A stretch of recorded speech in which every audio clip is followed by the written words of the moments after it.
উপলক্ষে বিএনপি মনোনীত মনোনয়ন প্রত্যাশী, যার কারণে তার নিজ গ্রাম,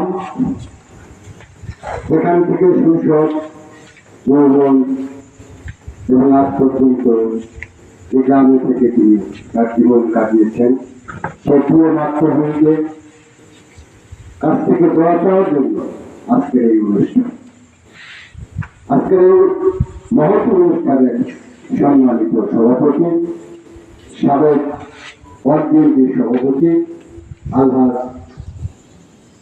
আলতাফ হোসেন উপস্থিত বিভিন্ন পর্যায়ের নেতৃবৃন্দ, সকলের প্রতি রইল আমার সালাম। আসসালামু আলাইকুম ওয়া রাহমাতুল্লাহ।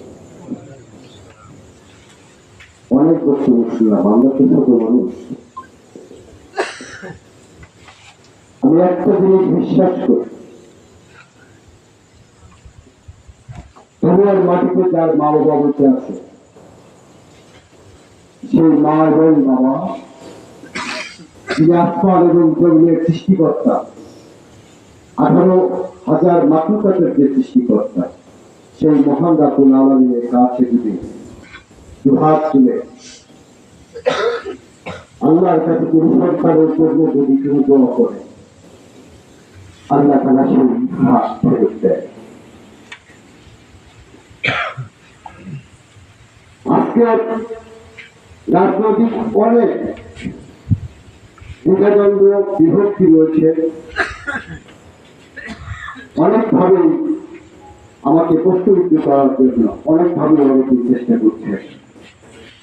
আমি বলেছি, হাকিম ভাই আমার গ্রামের মানুষ, আমার বড় ভাই, আমার চেনাতো ভাই।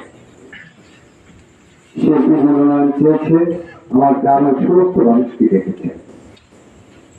আমি সেখানে যাব, আমি তার পক্ষে গ্রামের মানুষের কাছে দেওয়া যাব। এই কারণে কে কি মনে করবে সেটা আমার দেখার বিষয়। সে কারণে বলছি, পিতা মাতা যেমন সন্তানের জন্য আশীর্বাদ, প্রতিটা মানুষের গ্রাম করতে আসে।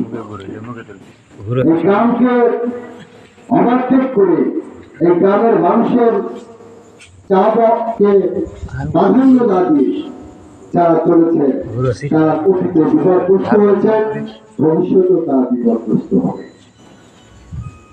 আজকে অনেক বক্তারা বলেছে, আমজাদ ভাই এই গ্রামের মানুষের দ্বারাই আজকে সে নেতা হয়েছে, এমপি হয়েছে, উপজেলার চেয়ারম্যান হয়েছে।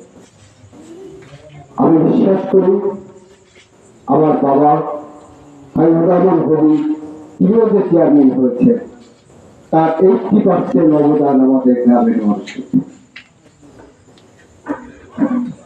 তাই আগামী দিনে আমরা মন খুলে, প্রাণ খুলে আমরা আল্লাহ তাআলার কাছে প্রার্থনা করব, আগামী জাতীয় সংসদ নির্বাচনে আমাদের গ্রামের সন্তান, আমাদের ভাই, আমাদের চাচা অধ্যাপক আব্দুল হাকিম যে মনোনয়ন পায়, এর জন্য আমরা দোয়া করি। এর বাইরে তো আসলে কিছু করার আমাদের নেই। তবে একটি কথা মানে না বললেই নয়, আল্লাহ তাআলার কাছে রাখো শুকরিয়া। ছাত্র এবং জনতার বিপ্লবের মধ্য দিয়ে